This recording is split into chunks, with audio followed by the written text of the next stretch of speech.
Unmute. All right. First of all, can you guys hear me? Okay, now Matt, speak. Hey guys. Look at that. Power move. Means, there we go. Is Matt the person on the screen right now for everybody? Excellent. All right, Matt. All right, without further ado, hi everyone. Hi Vue.js LA and anybody else who on the internet may have joined us. Please keep your Zoom bombing to a minimum. Let's see. So for those, again, I'm not sure which faces I recognize and which don't, but this is Vue.js LA. We do this every month, every second Tuesday of the month. It's pretty exciting that we are now doing it online. So fantastic to have people from the east side and west side, and I posted this in a bunch of random other Vue groups, possibly all over the world, so it'd be interesting to see if anybody's chiming in from other places. As of today, Matt is going to give a cool talk on, I'm calling it rapid prototyping, but I'll let him speak about building stuff quickly with Vue. Do we have any, I think there's like, is there some sort of like button for like hand raising your hand kind of thing, or one,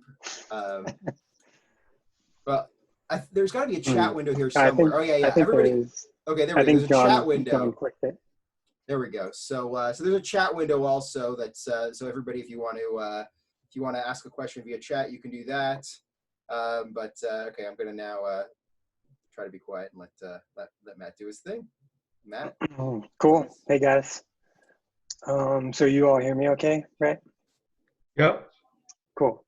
Okay, let me start sharing my screen. You guys can see that? Cool. Okay, so as Kobe mentioned, the topic of my presentation is rapid interface development with Vuetify and Nuxt. Oh, wait, hold on. I'm seeing just you right now. Are you showing us slides right now?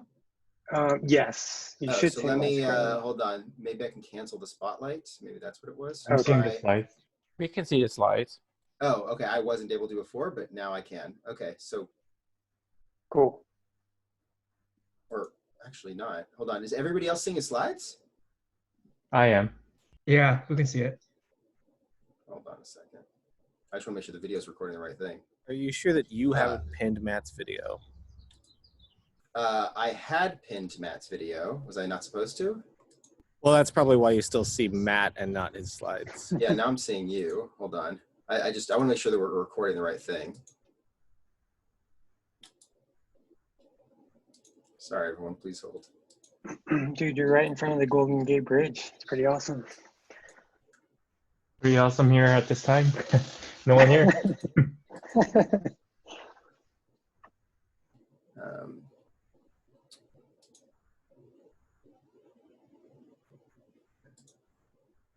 I'm sorry, guys. It's not giving me the option to unpin. Have you tried right-clicking on the window? Yeah. On the pinned. There should be like an ellipsis drop-down, like on the top right corner of his profile, if you've pinned his video. And then just click on that. There's a drop-down. It should say unpinned video. Yeah. There's also there's a top right corner. It says swap shared screen with video. That might also change it. Where was that?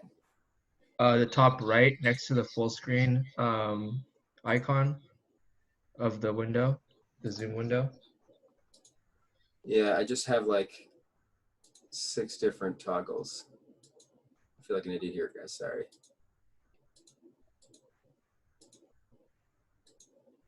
All right, I think I'm seeing his screen, but I'm not seeing him, but all right, let's just keep going. Let's see what happens. Cool. So yeah, the topic, rapid interface development with Vuetify and Nuxt. What we'll talk about is we'll just kind of roughly go over my experience using Nuxt and Vuetify, and specifically the use cases where I would use these tools. And then we're going to do some pair programming, which should go well, but you know, demos really never work, so we'll see how it goes. But what I want to do is basically give everybody a feel for how these tools work together and how quickly you can build up a code base using these tools. So who am I? LA-based software engineer. I was previously engineering manager at JoyMode, and then before that at Society6.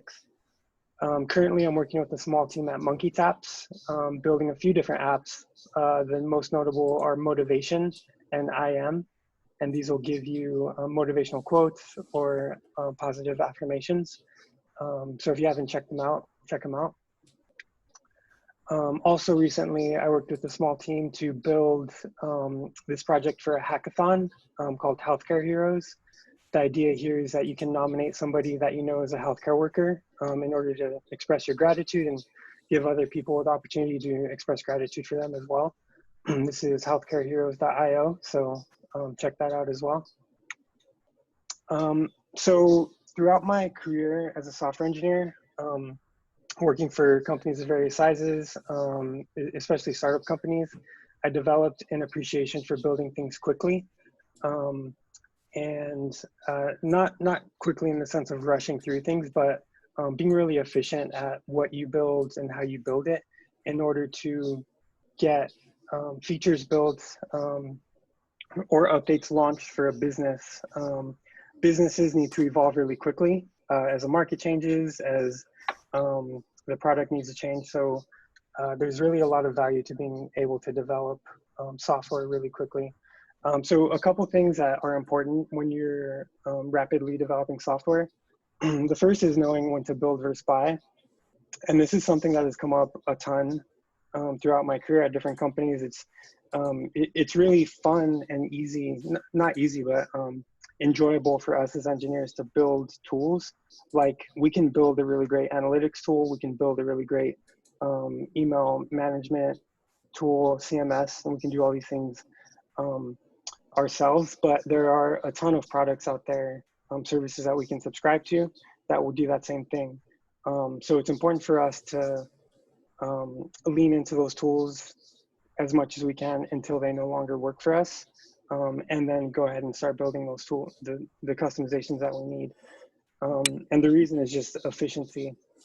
But when you do get to the point where you need to build your technology, knowing which tools to use to build up your software is really important. And so at JoyMode, getting a lot of experience using Vue and Nuxt has really sold me as those tools being like super helpful for building up code bases really quickly. And so for this presentation, what I'm gonna discuss is using Vuetify and Nuxt for building a specific kind of interface, like these admin interfaces, where I'm sure all of us have experienced in different companies that we've worked with. There's always some sort of admin interface where you can execute like operational behaviors, like refunding orders for customers or generating reports or things like that. In this type of scenario, the functionality in these applications is really important for the business to operate, but the user interface doesn't need to be some custom branded interface. It's not consumer facing, it's just operational. And so I found Vuetify to be a really great component library to use in this context. So just to kind of at a high level discuss what these tools are. So Nuxt is a framework for building Vue.js applications. Frameworks in general are basically organizational structures for your applications. So there's a whole folder structure and all that stuff, which kind of makes it really easy for you to know where to place different aspects of your application in order to build up a complex application really quickly. So an organizational structure plus a bunch of really nice tools that you can leverage. Vuetify is a component library. So on this slide here, I just sort of pasted the list, or part of the list of components that Vuetify makes available. So they really have all kinds of different UI components that you can leverage. And some of them are here, these kind of interesting cards with floating action buttons, a little bit more of a nicer or more detailed card with an image and ratings and, and chips. Vuetify is material UI based, material design, as you can tell by how all of these components look. But it's really nice to see out of the box all of the different things that you can leverage. The reason why I ended up using Vuetify for some recent projects was, can you guys hear me okay? Okay.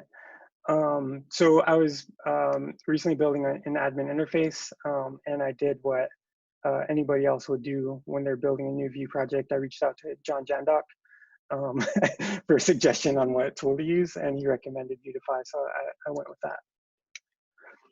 Okay, so again, what I want to do is just kind of demonstrate how quickly you can build a user interface using these tools. So we're gonna do some pair programming together. Feel free to, yell at me when you see that I'm doing something stupid, or, I need to correct some syntax or something. It's part of the fun of pair programming. Before we get started, I just want to show this CLI tool that Nuxt has available, Create Nuxt App, where you can basically just specify the name of your application. And what it'll do is it'll instantiate a Nuxt application for you with a variety of different tools installed. For example, you can choose your package manager, Yarn, or NPM, and you can choose a UI framework. So if I want to use Vuetify.js, I can just select it from this menu, and my code base is going to be instantiated with all of the Vuetify modules already set up for me. So that's where we'll start. And let me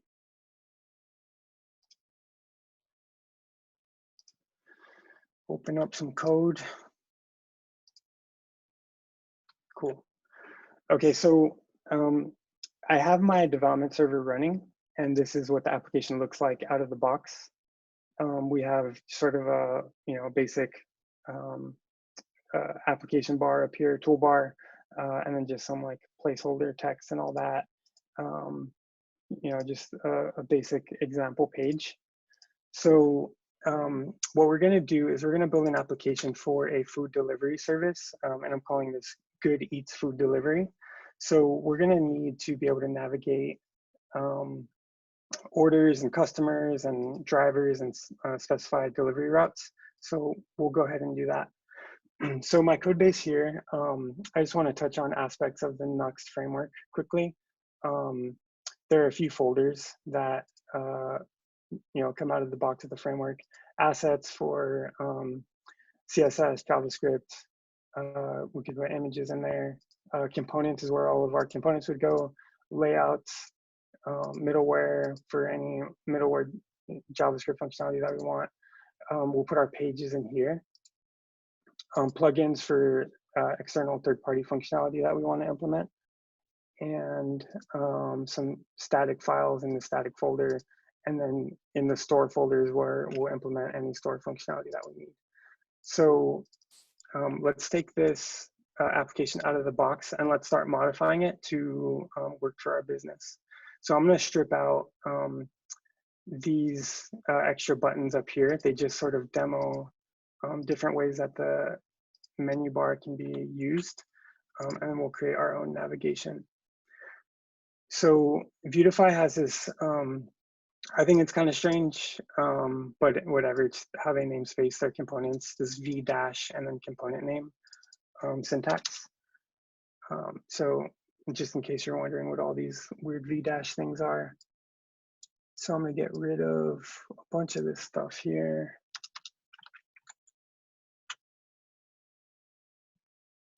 Let's make sure this reloads okay. Okay, cool. So got rid of that stuff. I'm gonna create a few navigation items here. So for our business, we're gonna need a customers page. We're gonna need to be able to list orders. And we're going to want to manage delivery routes. We'll also want to manage drivers.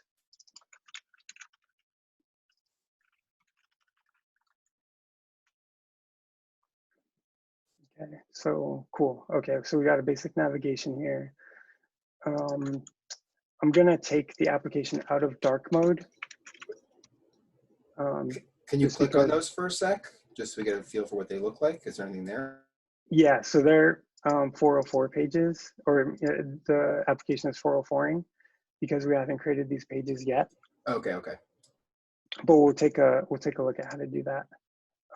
So in Nuxt applications, there's a Nuxt config file, which is basically where you're gonna include configuration for any included modules. You can include like global CSS, plugins that you want to implement, things like that. Vuetify also has a configuration in here for like if you want to implement different themes, custom variables and stuff like that. So I'm just gonna turn dark mode off.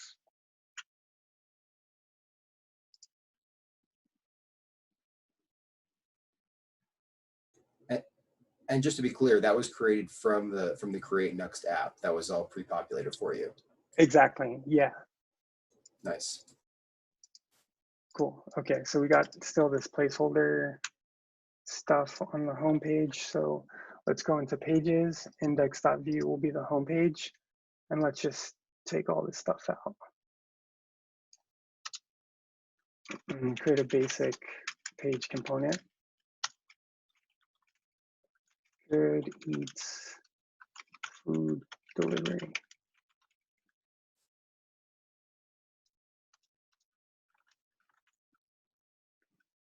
Cool. Okay, so we got a home page now. So let's see how these other pages are built out in Nuxt. So within this pages folder, if we want to create a customers page, we can simply create customers.view and build a simple component.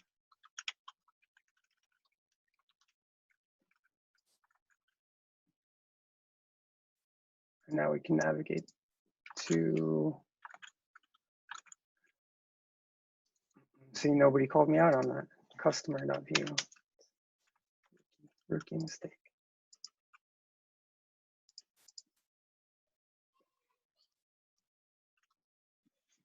Okay, cool. So now we have a customers page, and following the same pattern, we can create pages for the rest of the application. So let's just create orders.view, basic component.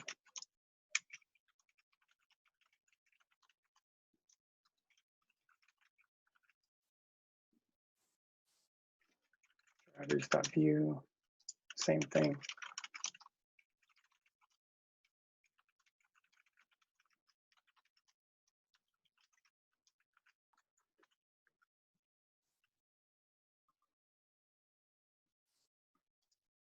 Okay, now it seems very simple, but we're starting to actually build out this scaffolding for our application. And as I'm sure everyone's picking up, in Nuxt, the routes are implied. So you guys can see that he's just creating, he doesn't have to actually write out the routes, right? He just puts them in the pages directory and they automatically map. Exactly, which is a great thing for somebody like me. I would consider myself not an advanced front-end developer altogether. And so configuring things like routing or the Vuex store or anything Webpack related is still, you know, a high level of effort for me. So it's really awesome that Nuxt will infer how to configure the router based on this page structure. So I'm going to fast forward a bit. Do this magic thing that Kobe taught me. So is Nuxt built off on top of Vue, or? Yes. Yeah, so Nuxt is a framework for Vue. So it basically gives you this structure and like sort of a bunch of built-in functionality, which you can use to build Vue applications. Should also add that like it's a universal framework, so it's meant to be able to work in a Node environment as well as a browser environment. And to go along with that, like it's pretty much Vue, but there are a few things, helper functions within Nuxt that kind of ease that like server-side rendering aspect of things. Like there's data, and then there's async data, which is like asynchronous data fetching, like if you need to populate data via an API or something beforehand. Yeah, like Next.js. Now, Next and Nuxt, it's like hence the name. They're essentially they are the equivalent of each other, similar to like Gatsby versus Gridsome. Gatsby being the React version, and Gridsome being the Vue version of a GraphQL based, framework. John, have you been following what's going on with the Nuxt version 3 about to come out? No, I haven't. Is there? I've seen really like, yeah. They secured a whole bunch of venture capital, like I think $2 million,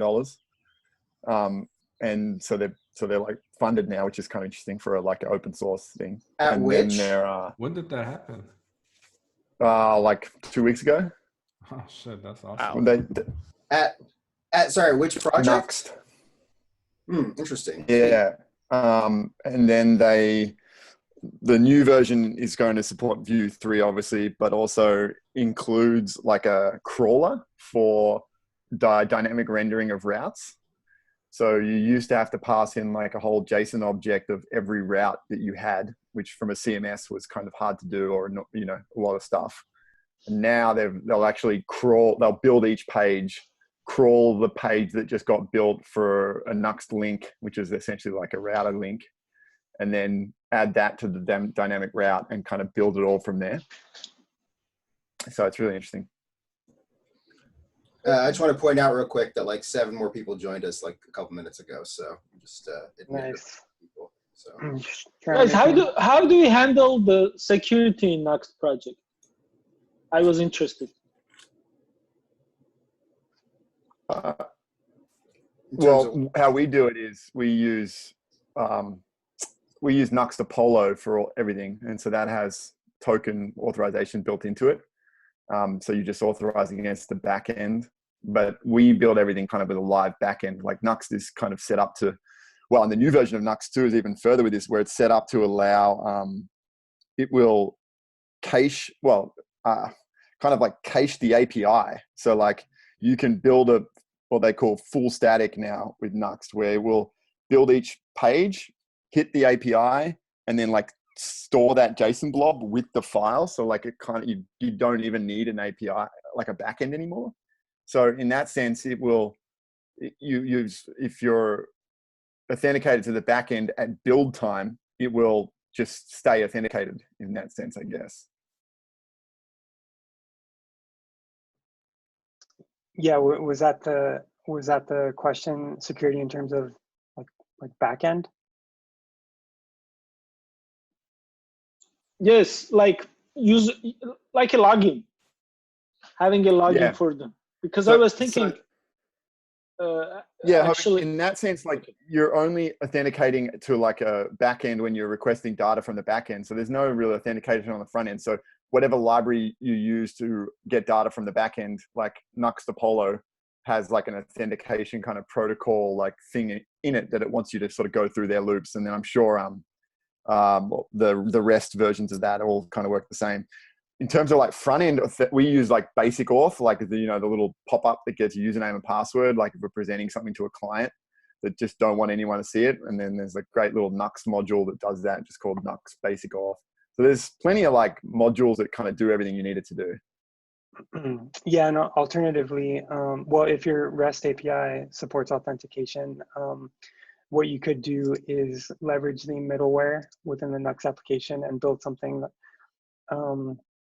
say, for example, called auth.js, which can just verify that you have an auth token before it loads a page. And if you don't have an auth token, it'll redirect you to a login page. And your application could be set up in a way where if you're trying to load a page of sensitive information, you should be requesting that data from the backend API, and that API should be authenticating the request. Thank you. Cool. So I'll pick up where I left off. So we have like a super basic skeleton of an application. I added some nice icons here that are also readily available within Vuetify. So what we'll do is we'll create a basic listing page here for orders. So Vuetify, they have a pretty decent documentation. I spend a lot of time here in this UI components area looking for different components to leverage. The one that I use most often is this card component. So here they'll give you examples of different cards that you can use, or a card with different properties. You scroll down, they'll give you different layouts for cards that you can leverage. So what I've been doing is just sort of finding the example that's closest to what I want to build. But we'll go ahead and just add a basic card into our application. So we're going to create a section, and this section is going to have a list of cards. V card. In Vuetify, the card has a V card title component. Let's say hello world. It can also have a subtitle.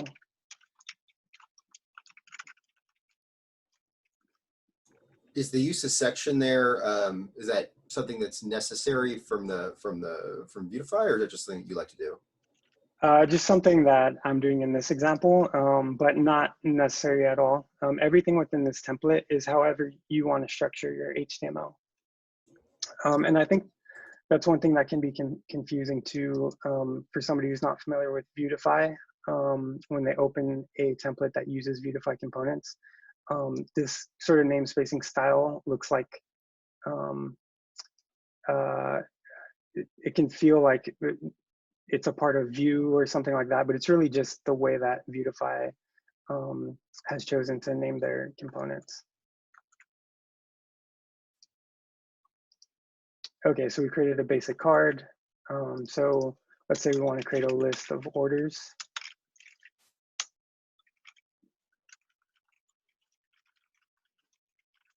So I'll create a simple array, order number, and let's say order total. Numbers misspelled. Awesome, thank you. And we'll just copy this a couple times.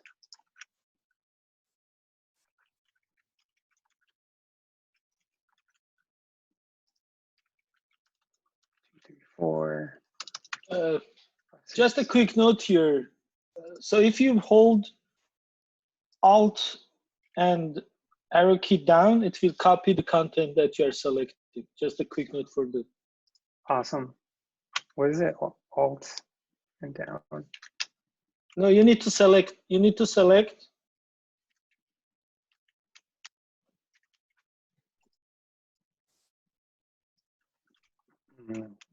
Not good with shortcuts, man. Okay, so we're going to create a basic loop through these orders. So we should get 3 orders out here. Okay, cool. So, oh man, never use index as your key. Bro.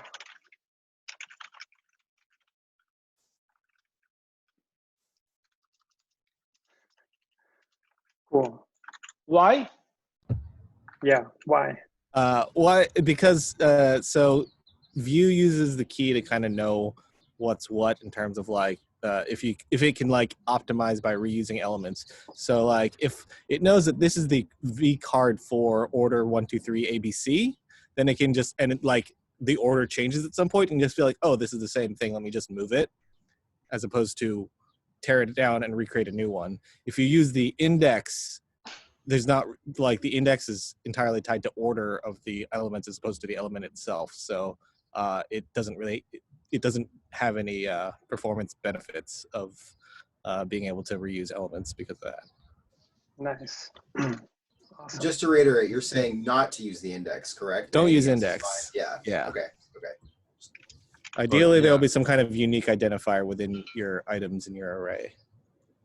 And you can use like a whole, like it can be some crazy long ass string or like number or, you know, whatever, as long as it's something unique. So Vuetify has this, like these built-in classes for spacing and typography and a variety of different things. I'm not sure if these are from someone, I think somebody mentioned like this is similar to Bootstrap classes. Yeah, it's like basically the utility classes from Bootstrap. Got it. Same as So Tailwind. margin, bottom, and then 4. It's not like 4 pixels or anything. It's 4 based on the spacing convention in the application. It's really convenient to get just very basic uniform spacing out. So we have these like super simple cards here. So let's create a detail page for orders. So in Nuxt, you can create pages using that format that we used previously, orders.vue, or alternatively, you can create a folder with an index file, and that'll also resolve requests to slash orders. So let's rename this to index.vue, and it should work the same way. Cool. So that makes it So- like the entry point for the orders page if we make an index.vue. Exactly. And so we can create these dynamic routes in Nuxt by prefixing an underscore before the file name. And so we'll see what that gives us here.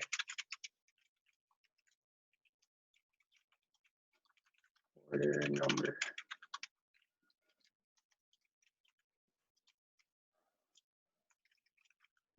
Create a computed property order number, which we're going to get from the router.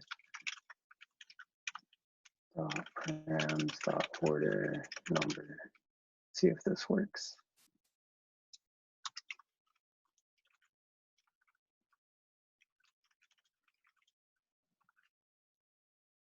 First, to get here, we'll need to link to this page. So the vCard component supports a to attribute, which allows you to specify a link to go to when the user clicks on that card. So this will be /orders/ order number. And see if this works. Cool. So the order number is pulled from this dynamic, what do you call it? It's dynamic param in the route using that underscore syntax. And then this is how we can pull that parameter.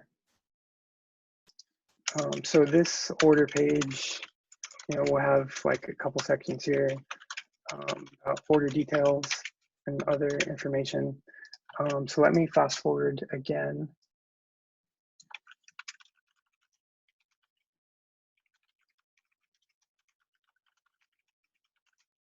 Use every git reset option that I know.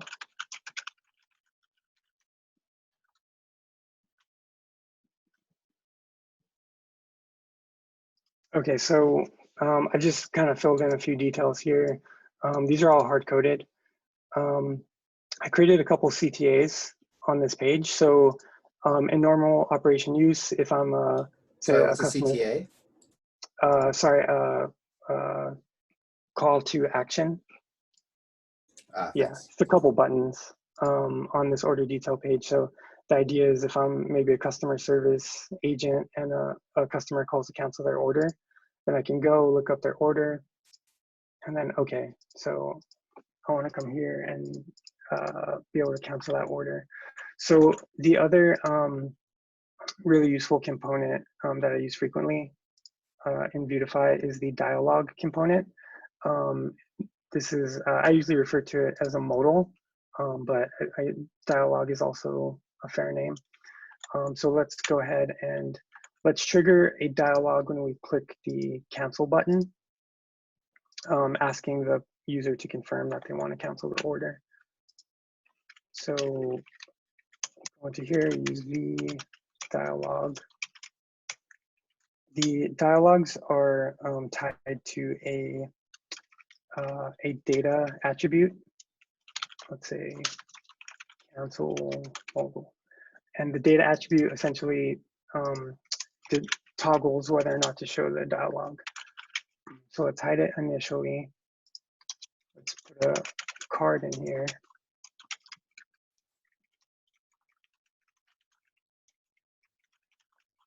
Are you sure you want to cancel this order?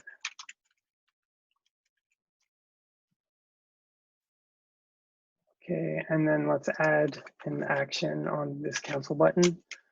Let's say when we click that button, then cancel modal should be true.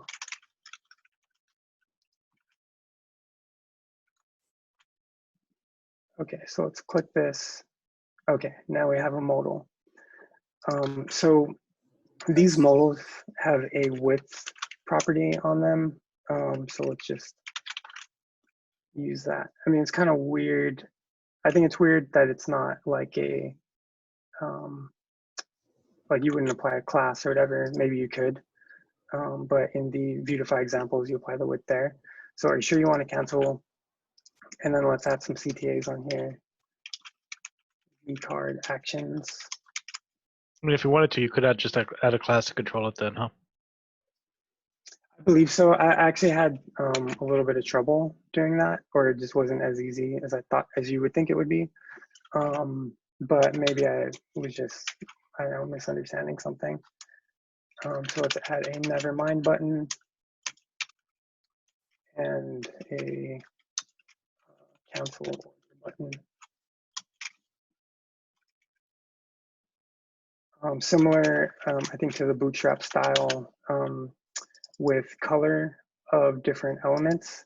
If I specify a class of error, it's going to make a red button. I think you have to close the button. Oh yeah, nice, nice. Cool, so a couple buttons. Let me just put some kind of styling on there to add some padding.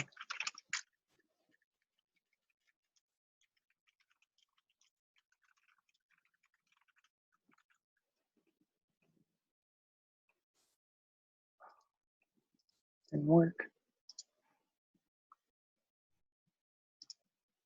Okay, all right, not bad. Okay, so if we say never mind, this should close the modal. So I'm gonna add a simple action onto that button to basically just hide the modal. Cancel modal equals false. Never mind. Okay, so if I want to actually cancel, then let's say I add an action, cancel order. I'll create a method down here. And so I'll close the modal. And then I'm going to specify that this order has been canceled. So let's add another data property.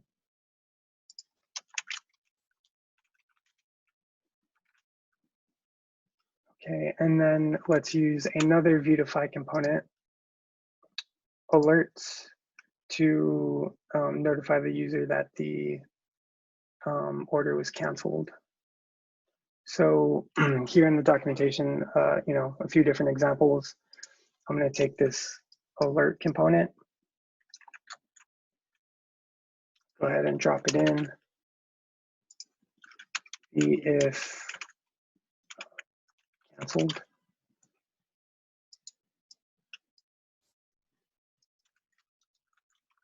This order was canceled.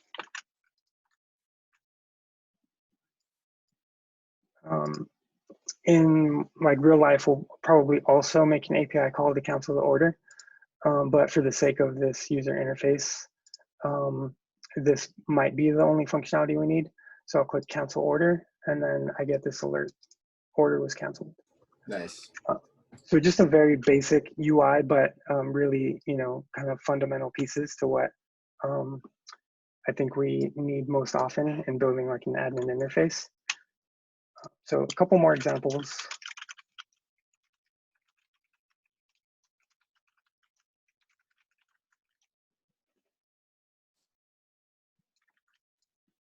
I'm gonna fast forward a bit more.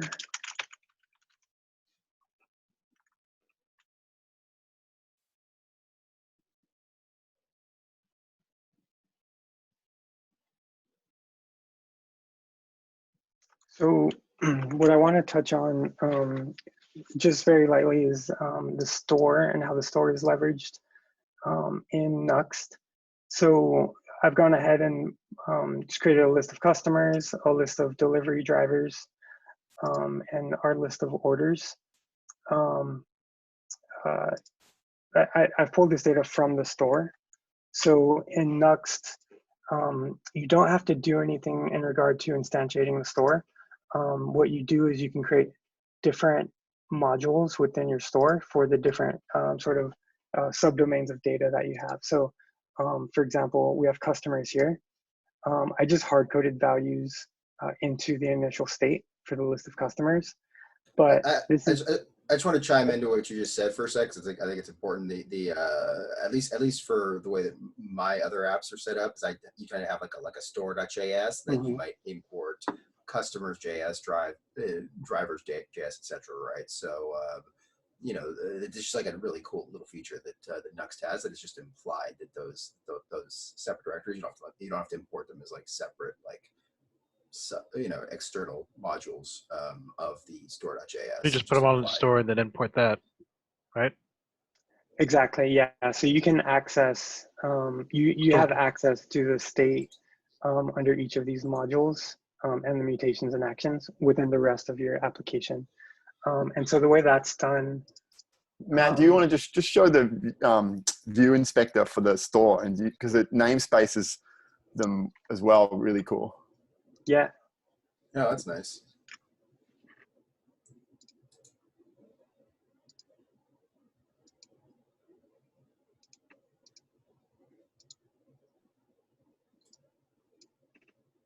And drew the Vuex store, right? That's what you're saying?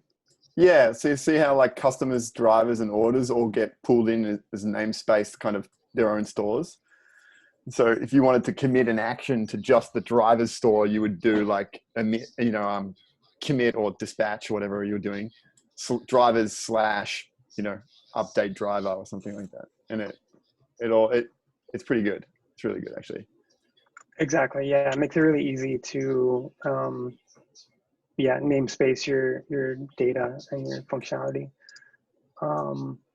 Something we do a lot with is use, and I think John, you tipped me off to this. It's a plugin called, or a module called Vuex Persisted State, I think, or Persisted Storage or something like that. I can't remember.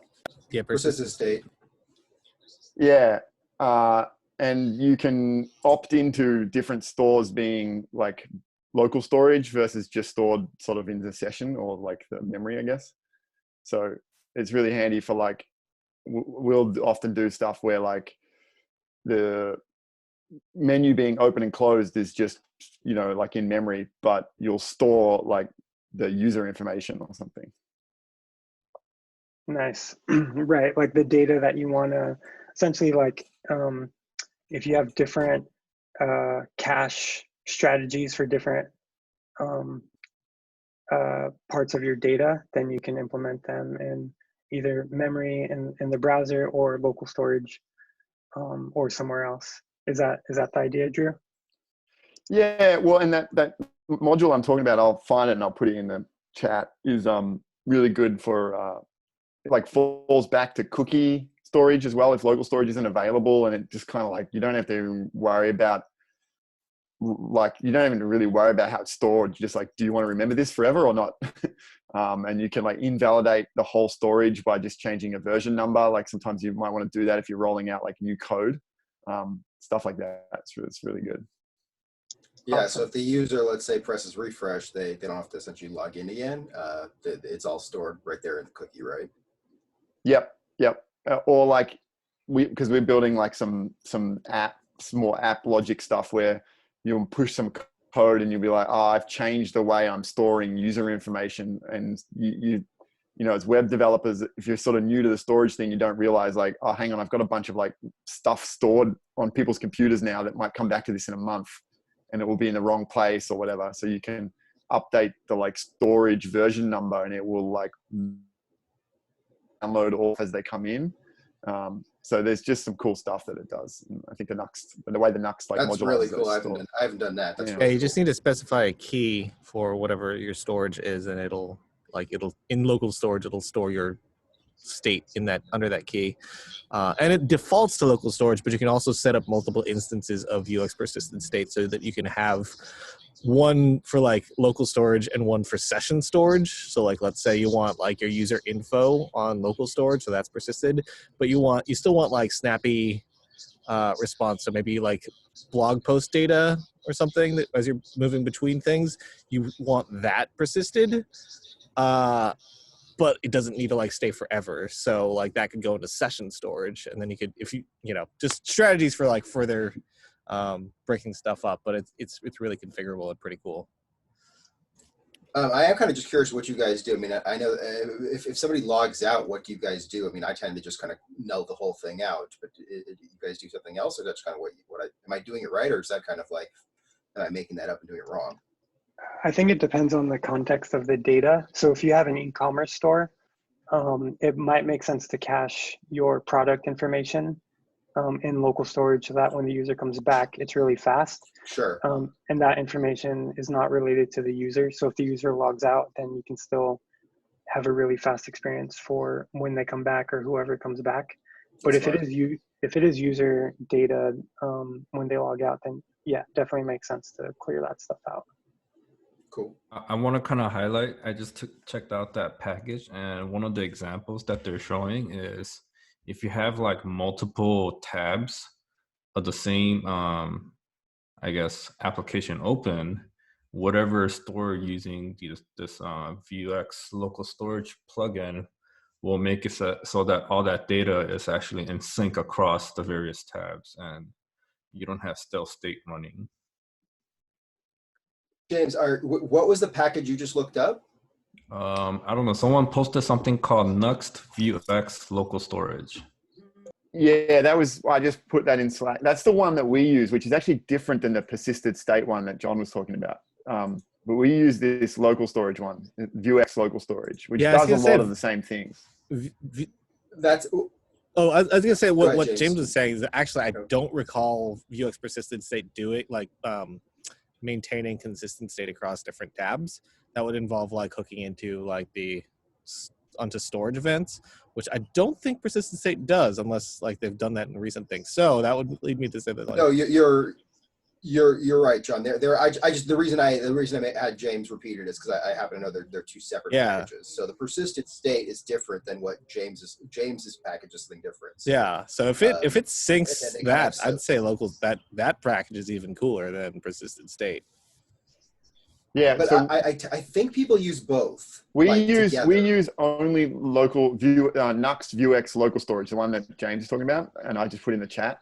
That's what we use on everything, and it's been fantastic. I vouch for that for sure. Cool. I don't know if one preceded the other one. Maybe that made the first one irrelevant, but I use the persisted state one. Anyway. Cool. All right, guys, I got one more example. At the beginning of the presentation, I mentioned like don't build things that you can buy if you can buy it. And so like what we have here, what we built so far is pretty basic. So there are probably some tools for order management that you can use off the box. So I wanted to show an example of something a little bit more custom. So let's say we have this delivery service, we have drivers, we have orders, and so we need to plan delivery routes. I mean delivery routes here, not like, application routes. So let's check out the components that Vuetify has available. One that I think can be useful in this type of scenario is a stepper component. It's really just this basic, step 1, step 2, step 3 kind of flow, but really nice that you can kind of drag and drop it in. So I'm just gonna go ahead and literally, copy this into our application. So we'll go to this routes page. I'll just put it in a section here. These are the routes the drivers are doing, not routing routes, yes? Exactly, yep. Yeah, routers for the routes for the drivers. So we'll create a data component to track the steps. In the example, they use this variable called E1, but let's just call it steps. Start on step 1.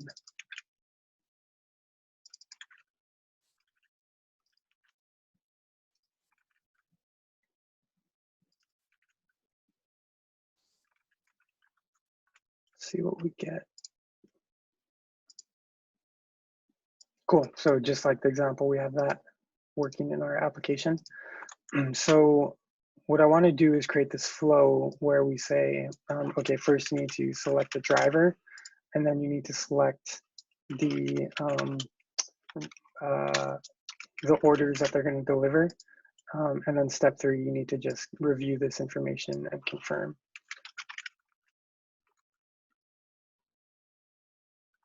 Okay, so let's go into step 1. The way that this example exists inside of the Vuetify documentation, it's kind of messy, so just kind of bear with me as I navigate through it. But up here we have the stepper header, which is the name of all the steps that we're going to navigate through. And then we have a section for each of the actual steps. So this is step 1, and there's step 2 and step 3. So in step 1, let's create a dropdown. So Vuetify has this select component where we can specify the items that we want to select. So this is going to be a set of drivers. Let's create a computed property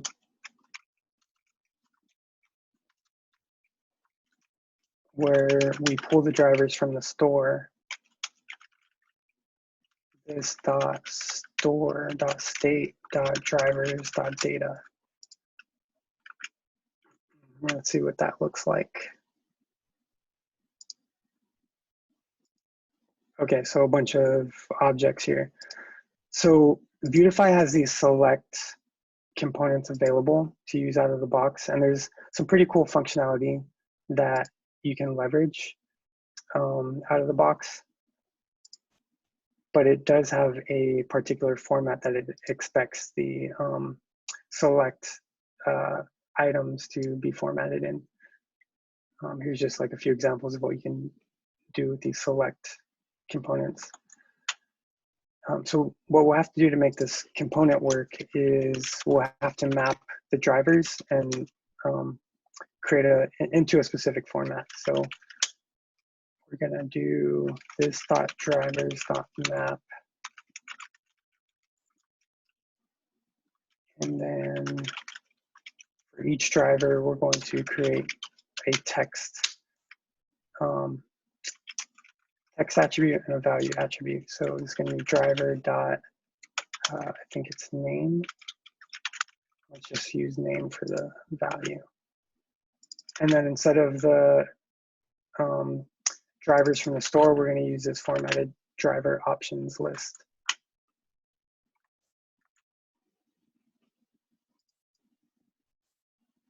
Okay, cool. So we got some drivers here. So I can select one and we can go continue. So similarly with orders, we'll essentially do the same thing. So we'll get orders. How does that? How does it? When you select a specific driver, how is it outputting the driver you selected just through a selected event or something? Great question. So what we would do is bind to a data property. So what I should add here is a vModel attribute, and we'll call this one, let's say, selected driver. And then the value of this data property is going to be the value of whichever item I selected. Does that make sense? Yeah, it's just that's not how. When I've done stuff like this, I haven't done that way before. I use the sync on the prop. I'm not sure what Vue's word for it is, but it's .sync on the prop, and you can make like sort of two-way props, kind of. I think it's also .sync. Well, I don't know about Vuetify, but I've used a number of libraries where .sync is a thing to use. Is there what is the difference between vModel and .sync? I don't know. I think, I wasn't. I don't know. Basically, if it's a prop that you want to sync, like the component, you can actually bind multiple, I guess, values instead of if it's when you use vModel, the only thing you're limited to is a single thing that you can bind. Whereas if you use .sync on a prop, the component has the option to bind to many different types of properties that it supports. I see. So it's sort of a many to one type of scenario. And vModel is it's syntactic sugar for it's vModel is like synonymous for like passing down a value prop and passing up an input event where e.target.value, well, in the case of like an input, like e.target.value is what gets emitted in an input event. So like it's just that pair of like value prop plus input event listener. Wait, .sync is actually the same thing, except it's not value that it looks like. It's actually the property name prefixed with, like, I forget what the syntax they use, but they prefix it with something, and that's how you emit updated colon and then whatever the name of the prop was. That's how it was. But anyway. Back to the V model versus the sync. So my impression, and please correct me guys if I'm wrong, the V model is pretty much two-way binding within a component, whereas the sync, which was added later, is used more to essentially, like if you're passing a prop down into a component, it basically, instead of needing to then emit that back up, it'll automatically sync those back and forth. Is that correct? Yes. Okay.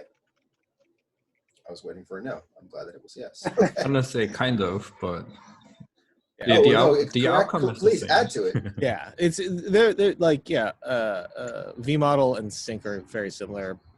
I'd say like the biggest difference is just syntax. But when I use vModel, it does. I mean, again, maybe I'm using something differently or wrong, but like it doesn't automatically update like a parent component. Right, I would have had to have emitted what it changed to a parent component, versus if I do the .sync, it automatically does that, which was added later on. I mean, in that sense, it should be identical. Like really, vModel and the sync method are two identical things. I think they've actually always had sync, and they later, like, I forgot what the original functionality was, but they went through a few iterations, and the one that we're using today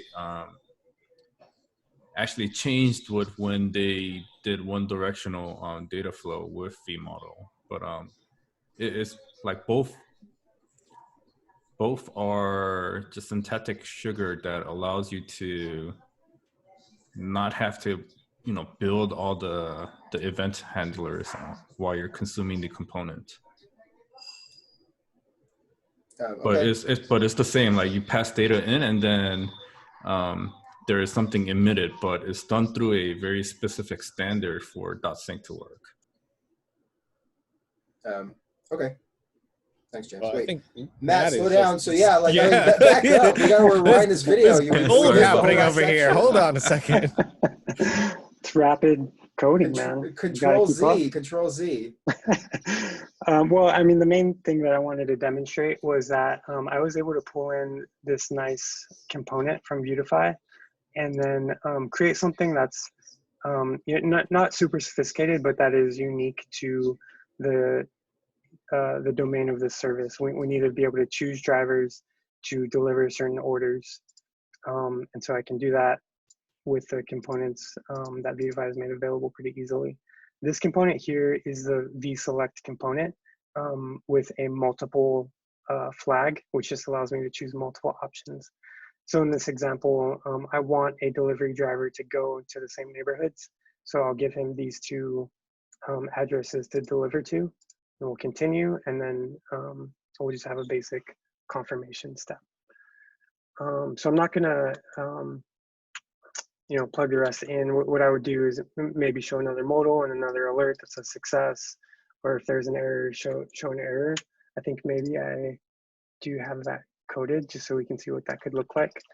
But the main idea is that we were able to create some type of unique functionality just using Vuetify and Nuxt out of the box. So let's see what this might look like. I just cleaned up the styling a little bit. Dale Earnhardt Jr. should go to Santa Monica. Yep, I'll confirm. And then actually this is another component here at the bottom. They call this a snack bar. I think it could also be referred to as a toast. I don't know if you guys saw that, but. I think it might be hidden. Oh, is it hidden? Yeah, it's buried underneath the like the toolbar on Zoom. Oh, gotcha. So you guys see that there? There you go. Yep. Yeah. So. Thanks for pointing that out. Yeah. So just another really easy kind of drop-in component is vSnackBar, also attached to a data property, which toggles whether or not to show that snack bar. So that's it. So we're basically, pretty much able to run a food delivery service at this point. But yeah, these were all the main components that I've found very useful and that I've used many, many times over. The modals, those snack bars. I've used the stepper in certain applications, the cards. So I found all this stuff really useful. Final thoughts, don't use Vuetify when branding is important. I think John was probably the one that gave me this advice first, but the idea is when you use a style library or component library, and you need to start customizing that user interface to apply branding or some unique experience, you end up fighting against the library and you end up having to do really weird things like using like important or other kind of ugly stuff like that in order to like bend the UI framework to do what you want it to do. So if you're going to build something consumer facing, probably better off starting from scratch or something that's, I don't know, maybe more minimal and that you can be more confident it won't get in the way later on. I'm not a huge proponent of Vuetify. It's the first component framework that I used, but I have had a lot of success building applications with it, and I really enjoy it. But it's definitely worth exploring other component libraries, and I hope to at some point just to see kind of like what the differences are, and maybe there are other tools that are even more effective for moving quickly. And yeah, just to kind of reiterate the idea of moving quickly, like it's all about making good decisions up front. And so don't build things that you can buy. And if you're going to build things, and do your best to use the right tools. For me, my stack includes Vue and Nuxt. And on the back end, I'm a big fan of Python and Postgres. Yeah, so that's it. Awesome. All right. Why doesn't everybody Thanks, Matt. clap? This is amazing.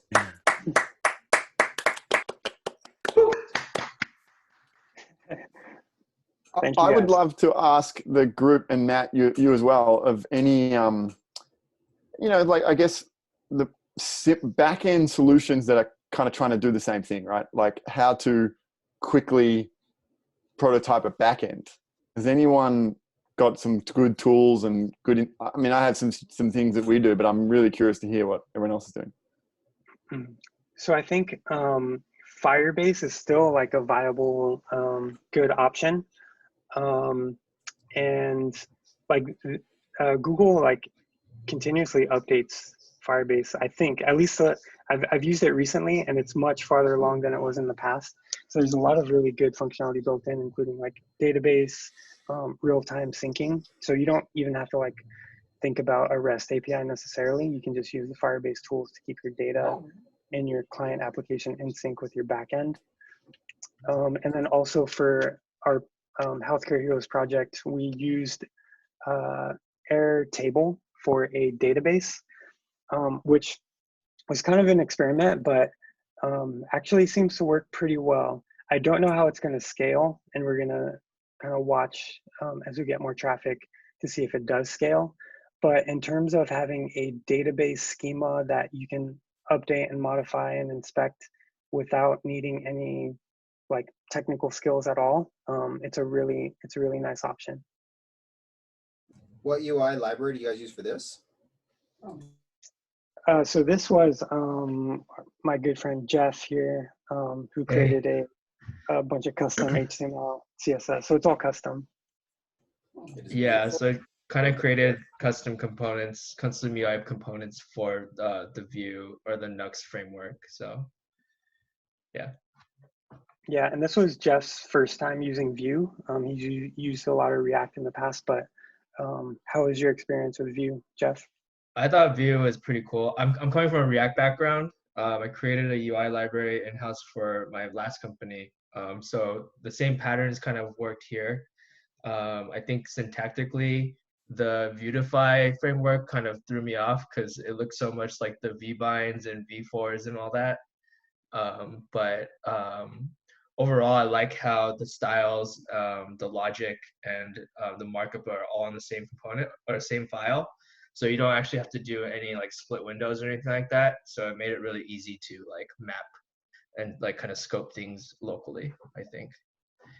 Yeah, I really like it, but I'm still kind of more used to React, but Matt's kind of convinced me a little bit. Sorry, I'm kind of like a nomad here in the Vue group. We get a lot of you. We're going to convert you yet. Don't worry. Yeah, Matt's feeding me to the hounds. Not at all. This work is beautiful. Thank you so much for sharing it with yeah, us. for sure. Needed the support.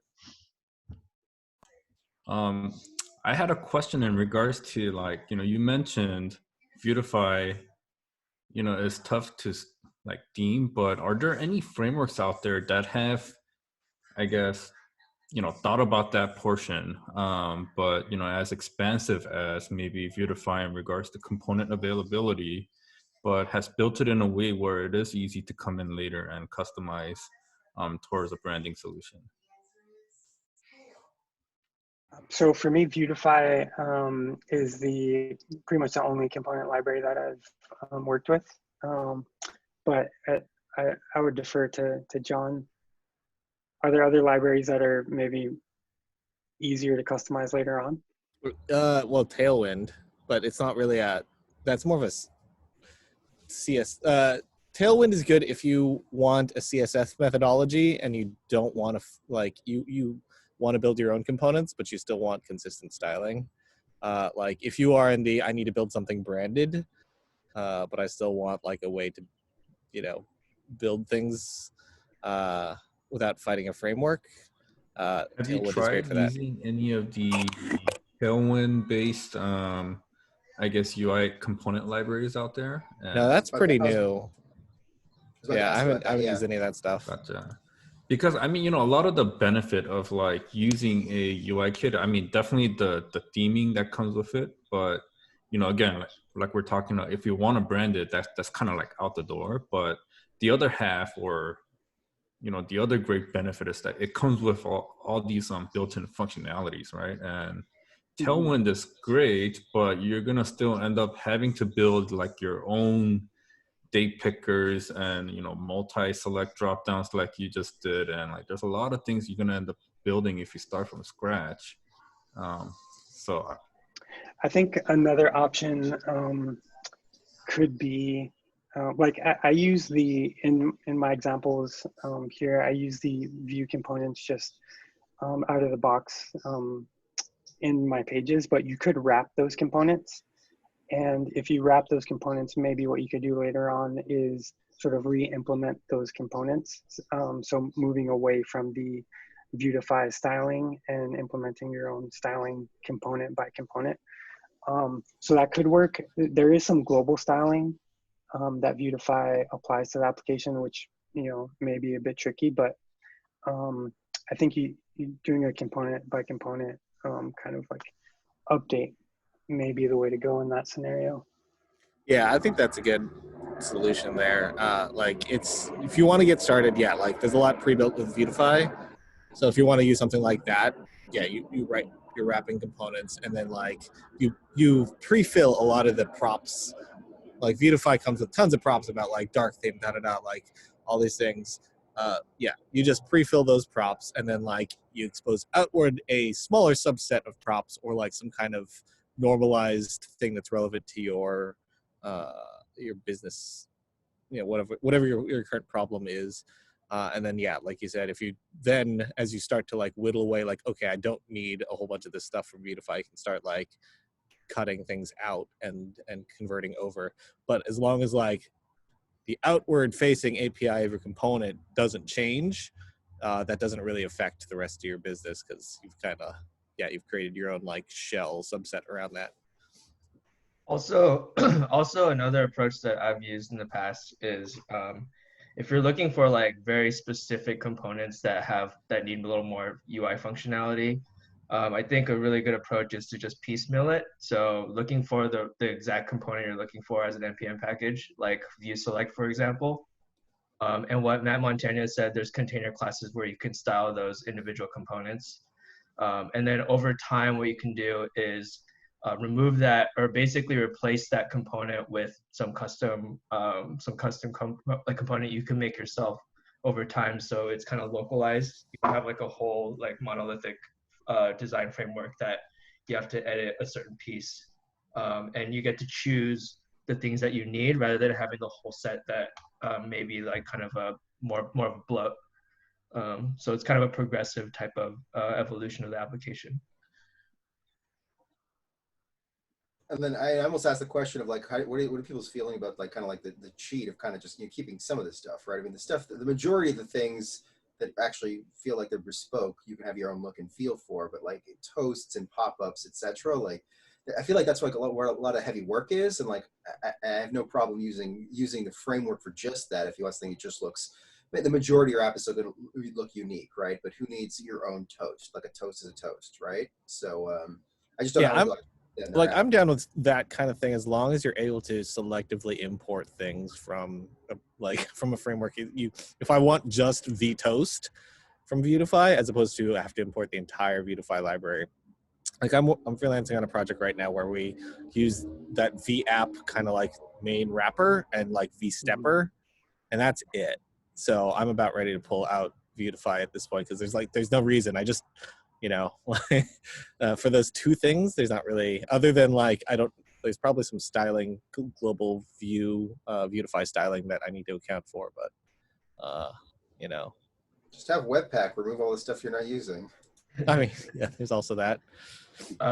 Also, yeah, those individual NPM component packages, like those are like really highly supported. So I feel like those are like the most like feature complete pieces you can bring into the app.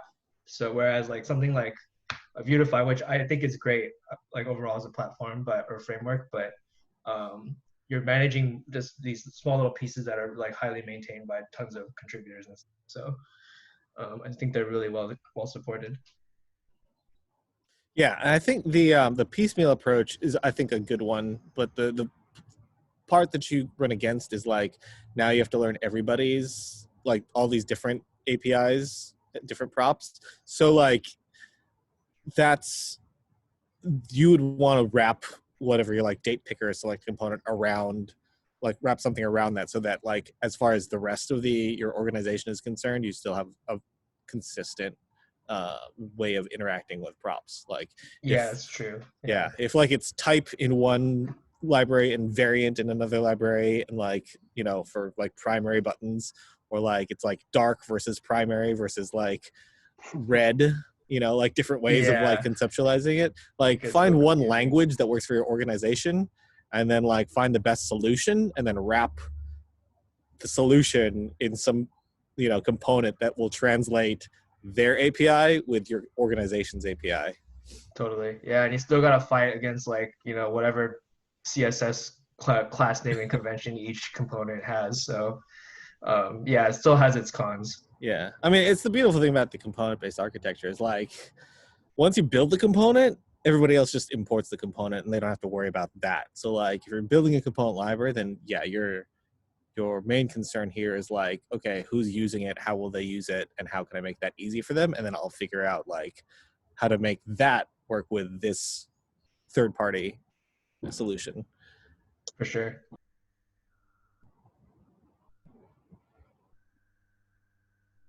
Any other thoughts, questions? All right, just generally, how does everybody feel about this this Zoom meetup? I want pizza.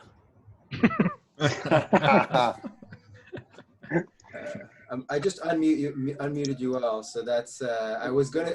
We're thanking Drew already for all this. So I didn't do anything. Pizza next time. Thank you, Drew.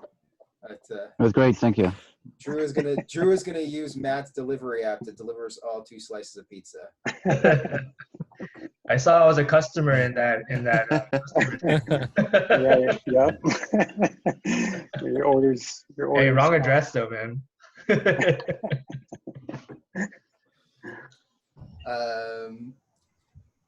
All right. I mean, this lasted a good hour and a half. Anybody else want to just randomly chit chat about anything else in the Vue ecosystem? This is awesome. Kobe, if it's all right with you, I would like to just say that Funkhouse is hiring an engineer. Probably not going to be able to pull it off until after we're out of quarantine. But as soon as we can, we will. So looking for a sort of mid-level, well, looking for really anyone, mid-level, like I really would want you to know Nuxt pretty well. So yeah. Anybody else hiring? Everyone, I unmuted everybody, so if you're talking, we can hear you. Can't tell. Anyway, anybody else jobs, looking, hiring? We were, but our company has kind of took a turn after this whole quarantine situation, so we're on a pause on hiring at this point. We can see you're on the beach. It's very relaxing looking at your square. I just want to stare at your square. Do you want me to head out? Get it? Joe, mute yourself. You can't even hear me. He can't hear you. He took his headphones off. Yeah, mute audio. There we go. I did want to say, I don't know if I cut off Drew's question earlier too soon about the backend stuff. I don't know if anybody else had answers to that question. Yeah, I wanted to hear more. Well, it's not like a prototype, but there's been something interesting going on with a library called Prisma. They released like 2.0, and if you like typed APIs with like API clients, client generation is a pretty cool thing to check out. Wow, that's about it. Wait, what kind of framework? Sorry, you're saying the back end framework? So it's not like a HBase or like a Firebase where like it's about not doing anything. But if you do have a reliance on like something like Mongo or Postgres, but you want to expedite the process of creating models that are usable by an API or as an API client, what Prisma does is it creates these models that are, you know, backed by TypeScript. So if you're like a TypeScript fan, you're going to get a typed interface. And then number two, because it's a typed interface and it makes it very easy to generate an API client that your browser client app client applications can use. So instead of just like using some kind of raw Axios or a fetch call, you actually get a client library that that is generated. So that's a pretty cool little thing that it gives. We have been using 8base for some rapid backend as a service stuff that we do, and it's been 8base. 8base has been really, really good. If anyone's, I'm actually, maybe it just works. Let me just share my screen real quick and I'll show you some of the stuff it does, because it's been fantastic. If everyone can, is this showing up to anyone? Yeah, I see it, but it's super tiny. It's because I'm on a big screen. Hang on, I'll move to the little screen and share it. Anyway, it lets you do some really, really good, cool stuff without having to do really any coding for a backend. So you see now, is this better? Yeah. Yes.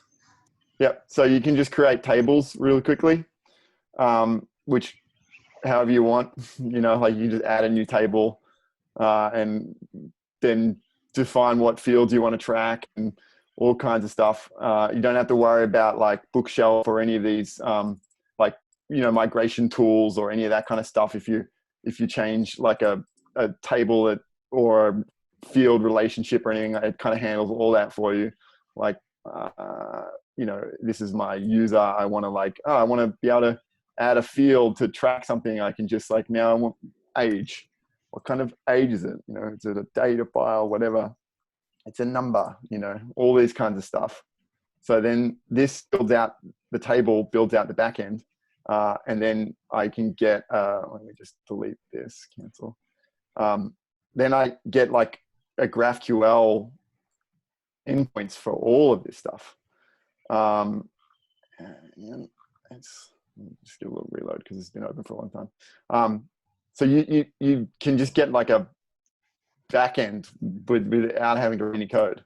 So now these are all like my queries, and it builds all these out automatically, like updating, creating, deleting, everything. You can manage user permissions and roles and all kinds of stuff. You can just have a Lambda functions that connect to stuff. It's incredible, really. It's been really good.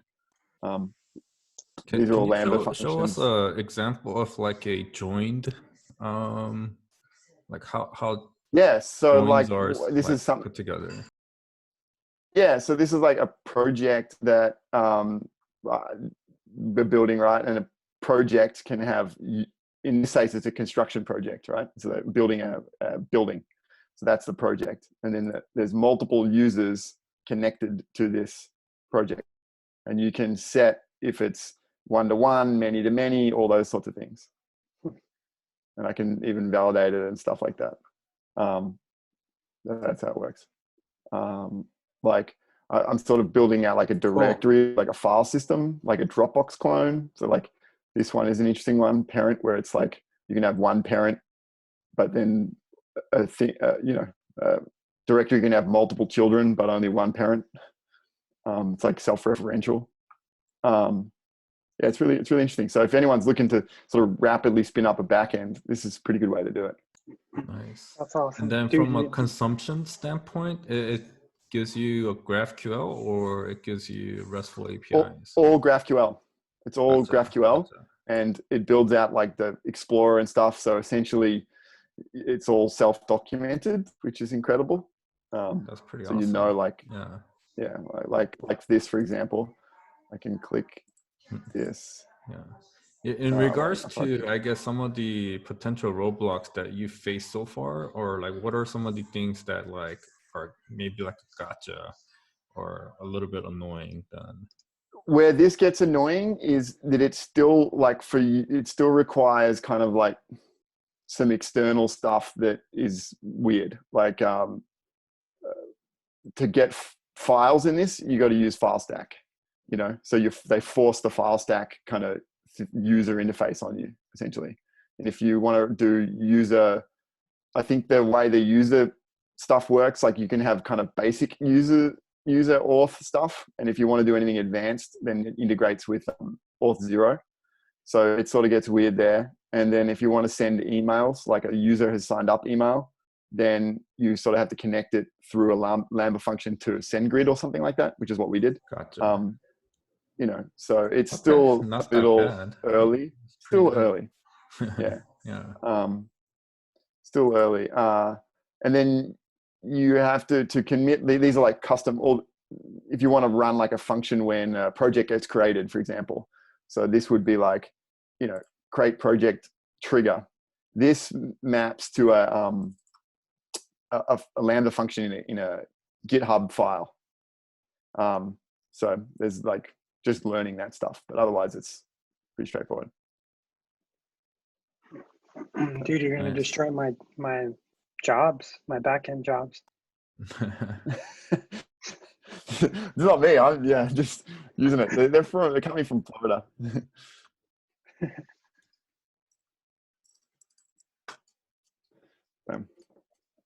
That's cool, Drew. Thanks. Yeah. Anybody else? Any fun stuff?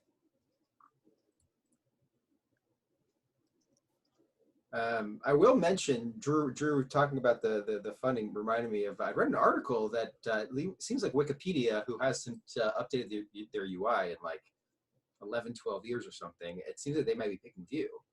I think there was like a whole like internal debate about React versus Vue, and both from a technical, and I feel like they have like no love for Facebook. It seems like they're like leaning towards doing Vue. So if that's the case, that'd be incredible. If for no other reason than you know, there's a lot of giant Chinese companies that are using it, but to have like one of the biggest names out here finally do, I think would be really validating. So hoping that's the case.